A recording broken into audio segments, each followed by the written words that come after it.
자, 오늘 말씀드리는 내용은 한반도를 이해하기 위해서, 우리 남한을 이해하기 위해서 우리가 어느 정도 알아야 되는 것은 지정학이라는 내용입니다. 한반도가 지정학적으로 항상 희생되는 지역이었기 때문에 우리는 이 내용을 알아야 합니다. 고대로부터 지정학이라는 게 사실 있었습니다. 헤로도도스라는 사람이 역사라는 책을 쓰면서 국가의 지리적인 조건이 그 국가의 명운, 거기에 영향을 준다. 그리고 그것을 세계적인 학문으로 재개화한 사람이 18세기에 임마누엘 칸트였습니다. 20세기에 들어가가지고 독일에서 이 지정학이 더 크게 대성하게 됩니다. 국가를 일기제로 봅니다. 그 성장할 때는 용도를 묻고 성장한다. 제국주의의 논리, 침략을 정당화하는 논리로 발전이 됩니다. 역시 독일 그리고 스웨덴은 해적의 나라였기 때문에 바다 쪽의 지정학의 시작이라고 할 수가 있는데요. 나라는 약소한 국가를 흡수해서 성장한다. 이렇게 나와 있죠. 힘이 대단히 중요하다. 그 다음 법이다. 이런 이야기를 하고요. 해양 국가는 대륙 국가가 되려고 한다. 이거는 스웨덴 쪽에서 나온 겁니다. 대륙 국가이든 해양 국가이든 그 세계를 지배하는 국가가 되려고 노력을 한다. 해양 국가는 대륙 국가를 먹고 반대로 대륙 국가는 해양 국가를 이기고 세계를 지배하는 방향으로 간다. 이런 이야기가 나오기 시작합니다. 이때쯤부터 침략이라는 논리 자체가 만들어졌다. 임진왜란도 해양국가 일본이 대륙으로 들어오려고 대륙을 지배하고 대륙 국가가 되려고 이게 사실상 시작한 것이 임진왜란이었습니다. 국가라는 것은 자원을 얻을 지역이 필요하다. 경제적으로 지배하는 지역이 필요하다. 이게 식민지 논리가 되는 것인데요. 이런 사람들의 논리를 기반으로 히틀러가 나옵니다. 독일 중심의 지정학의 논리는 이거는 대륙의 논리입니다. 그러나 해양 국가로서의 논리는 사실 영국에서 시작됐고 그것을 미국이 흡수하여서 현재에 발전시킨 것입니다. 세계 대국이 되기 위한 절대적인 조건은 해양을 지배하는 일이다. 그러니까 미국은 지금 태평양을 지배하고 있는 것입니다. 대륙 안에, 큰 대륙 안에 있는 국가는 이게 생존 경쟁이 옆에 나라하고 항상 있기 때문에 바다에 나가기는 어렵다. 그러니까 미국 같은 해양 국가가 세계를 지배하는데 굉장히 유리하다. 지정학의 관점에서는 미국은 고다란 섬입니다. 유라시아 대륙을 마지막에 지배하는 자가 세계 지배자다. 그리고 유라시아 대륙에 있는 그 나라들은 바다를 지배해야만이 비로소 안심할 수 있다. 현재 중국하고 미국의 충돌이라든가 유럽에서의 우크라이나 전쟁이라든가 이런 것은 모두 지정학적인 관점에서 예견되었던 내용입니다. 이 사람은 영국 학자였지만 대륙 국가 이론을 다시 한번 개평했습니다. 맥킨다의 세계 지도라고 알려져 있고요. 여기 이 부분 현재 로시아와 중국의 반 정도, 여기가 피보트 에리아라고 해서 세계 중심이다. 세계 모든 강국은 이 피보트 에리아를 장악하기 위해서 움직인다. 그리고 미국은 역시 섬입니다. 이 해양 세력은 바다를 지배하면서 일본과 같은 해양 세력, 작은 해양 세력이죠. 함께 이제 대륙으로 들어온다. 영국도 작은 해양 세력이지만 바다의 힘을 이용해가지고 지금도 그 해양 세력의 일각에서 하나가 되어서 움직이고 있다. 연해지대를 통해서 한반도와 같은 연해지대를 통해서 대륙으로 들어오려고 하고 대륙 세력은 연해지대를 통해서 바다로 나가려고 한다. 결국은 그 샌드위치가 되는 이게 우리가 항상 듣는 이야기죠. 연해지대, 한반도 같은 데서 모든 분쟁이 일어났다. 이 지역을 지배하기 위한 서쪽에서의 공격이라든가 아래에서의 공격이라든가 이쪽은 뭐 동쪽에서의 공격이죠. 특히 그 유럽이 굉장히 발전한 그러한 나라들이 많았기 때문에 결국은 독일의 지정학하고 이러한 해양의 지정학이 충돌되는 시기가 온다. 이런 식으로 그 맥킨다는 예언을 했습니다. 대륙 국가가 유럽을 중심으로 전쟁을 일으켜서 그곳을 박대해 나갈 것이다. 서쪽에서 그러니까 당신은 소련, 현재 러시아를 장악하는 의지이 반드시 나올 것이다. 비보베리아를 장악하기 위해서 이게 바로 히틀러가 2차 세계대전을 일으킨 포란드 침공이었습니다. 그 다음에 독소정, 소련을 공격하기 시작하죠.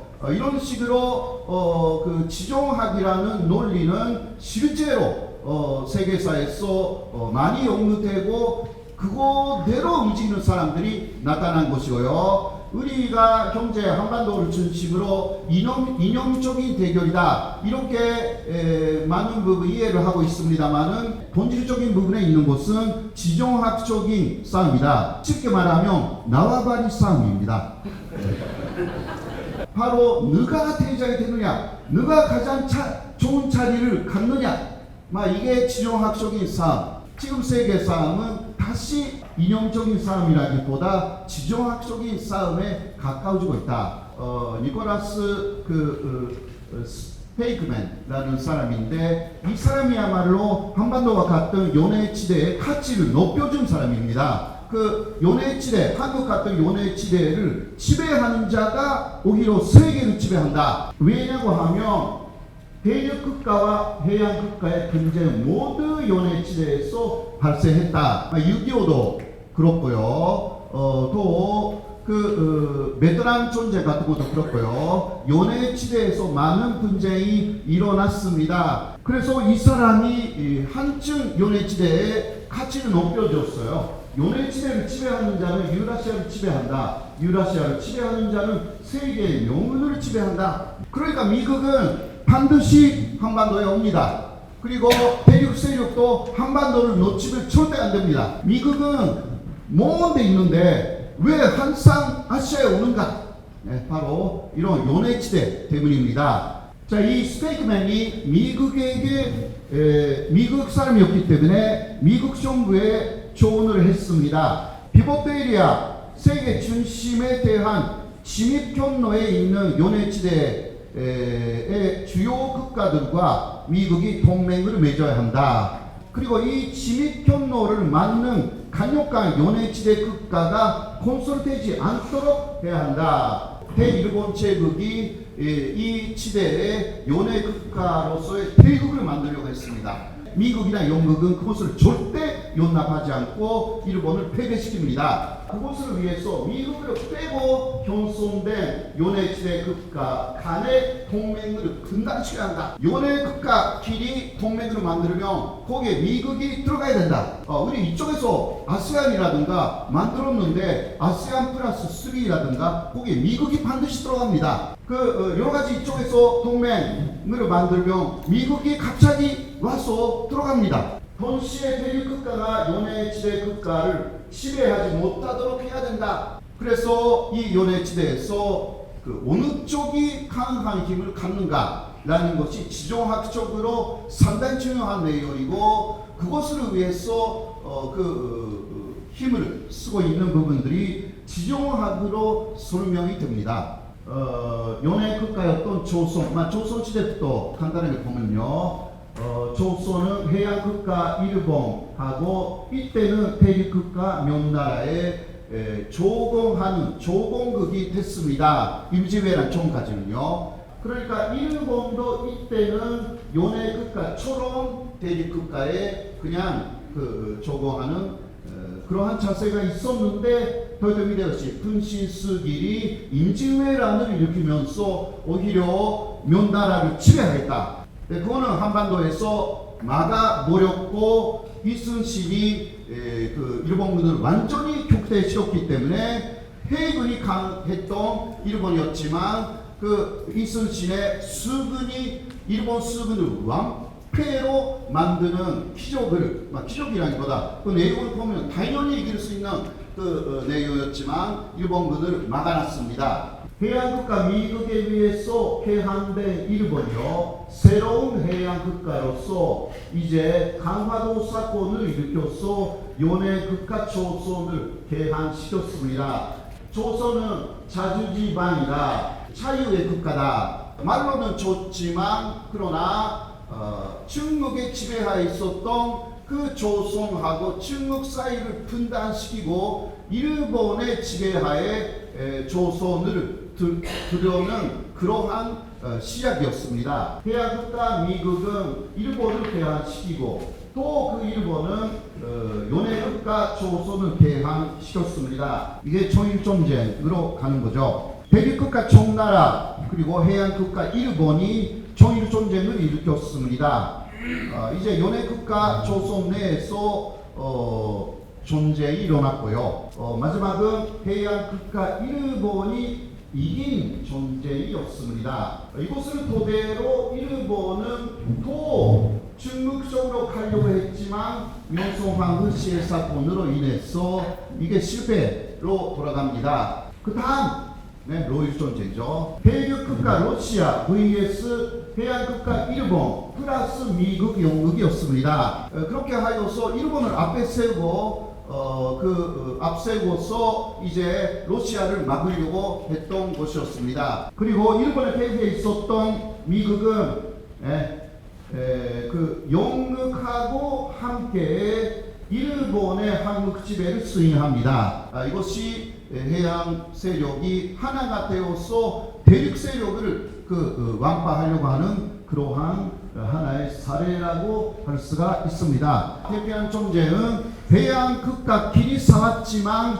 그 이유는 해양 국가 일본이 연해지대에 제국을 만들려고 했기 때문에 이것을 미국하고 영국이 완전히 격파시켰다라는 전쟁이었습니다. 그 다음 6.25죠. 연해국가 한국이 남북으로 분단된 상태였습니다. 소련과 중공이 북한을 앞세워서 남한 침공을 했습니다. 이거는 가상입니다.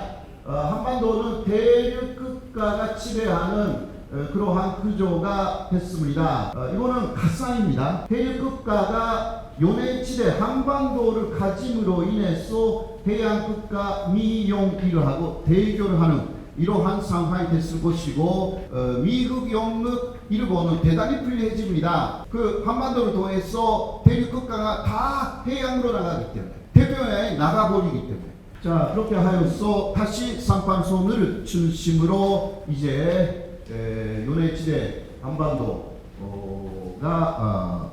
다시 한번 분단되고 한국 전쟁이 휴전되었습니다. 우리는 일본하고 달라요. 그래서 일본하고 비슷하게 가지고 생각하는 사람들 다 틀린 거예요. 우크라이나가 너무 크니까 한반도하고 전혀 관련이 없다고 생각하지만 아닙니다. 베라루스, 우크라이나 위에 있는 베라루스는 국가이고요. 우크라이나는 남한이에요. 그게 지정학적으로 맞는 내용입니다. 베라루스는 이쪽에 러시아 쪽에 완전히 붙어 있잖아요.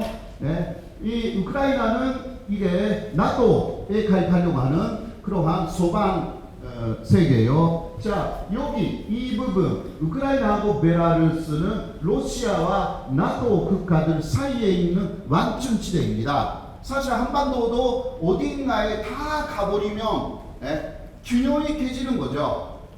그래서 그런 면에서 한반도를 기본적으로 완충지대라는 그 성격을 갖고 있는 거죠. 그런데 푸틴이 계속 이렇게 말했습니다.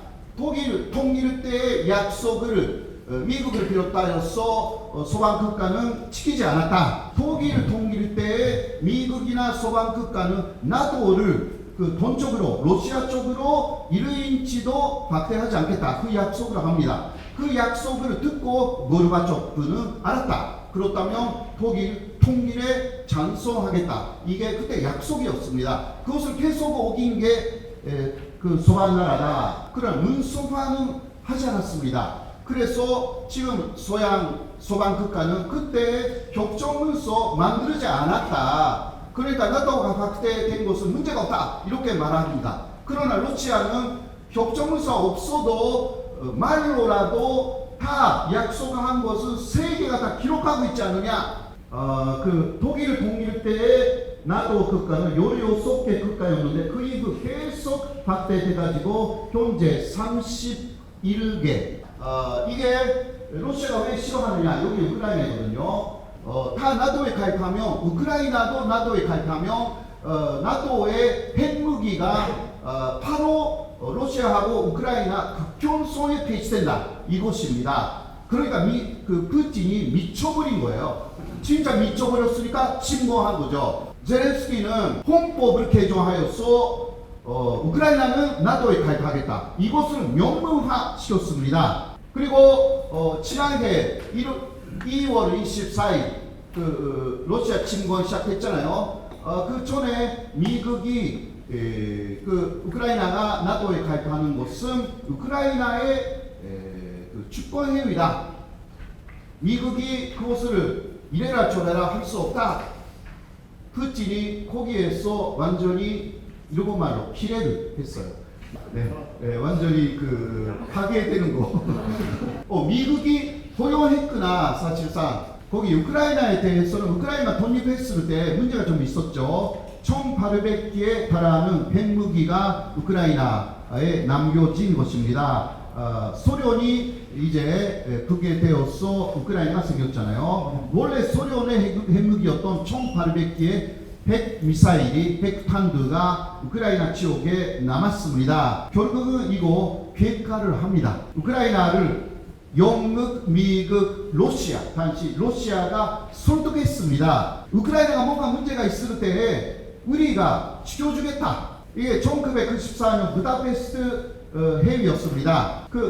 우리를 지켜준다고 하니까 알았다라고 해서 1,800기를 모두 해체시켜서 러시아로 보냈습니다. 그러나 지금 우크라이나의 외교부 장관은 그때의 판단은 잘못이었다, 어리석었다 말하고 있는 거죠. 또 우리하고 관계가 되는 부분은 이 우크라이나 사태가 있기 전에는 미국하고 러시아는 북한에 대해서 우크라이나 방식의 비핵화를 계속 요구를 했습니다. 우크라이나처럼 비핵화해라. 그러면 우리가 치워줄게. 그런데 그 러시아가 배신한 것입니다. 그렇지 않습니까? 오히려 우크라이나는 러시아를 가장 신뢰하고 있었다고 할 수가 있는데 이제 배신당합니다. 그래서 북한은 이것을 보고 배우고 있는 거죠. 그래서 우리 한국의 입장으로서는 북한에 대한 비핵화를 계속 말하지만 그러나 한국에서도 이제 알기 시작했습니다. 북한은 그 우크라이나 방식이나 또 옛날에로 말하면 리비아 방식, 리비아 카다피도 미국의 핵무기를 모두 보내고 비핵화한 다음에 망했습니다. 그거 다 알고 있는 북한 정권은 쉽게 비핵화할 리가 없고요. 현실적으로 한국도 지금 바뀌고 있습니다. 핵을 보유해야 되는 거 아니냐? 한국 안에서 이 이야기가 나오기 시작했어요.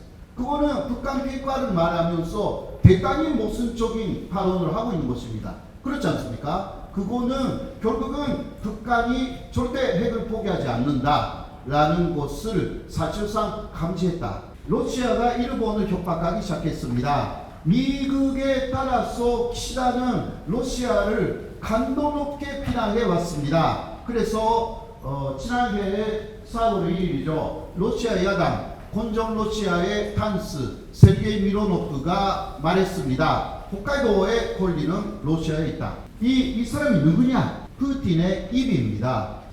야당이지만 푸틴이 만든 야당입니다.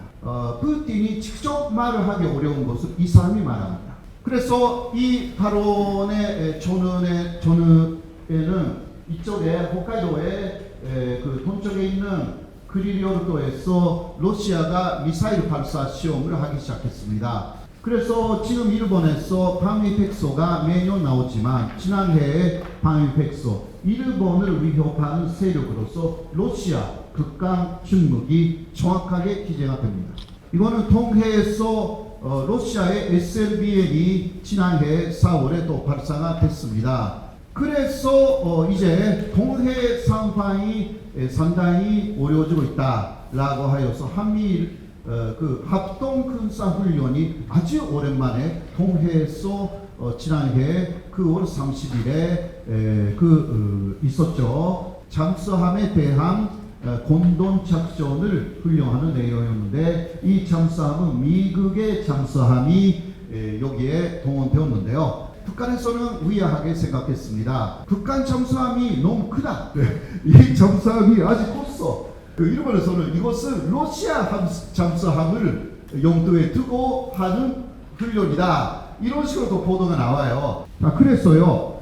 이게 중요한 것은 이 9월 30일이죠. 그런데 그 다음날 또 2주간 한국을 빼고 일본하고 미국은 러시아가 홋카이도는 러시아 것이다 라고 말했기 때문에 홋카이도로 갔어요. 아주 오랜만에 홋카이도에서 훈련을 합니다. 이것은 그 냉전 시대에 있었던 훈련이었습니다. 혹시 우크라이나에서 러시아가 이긴다면 다음은 홋카이도다.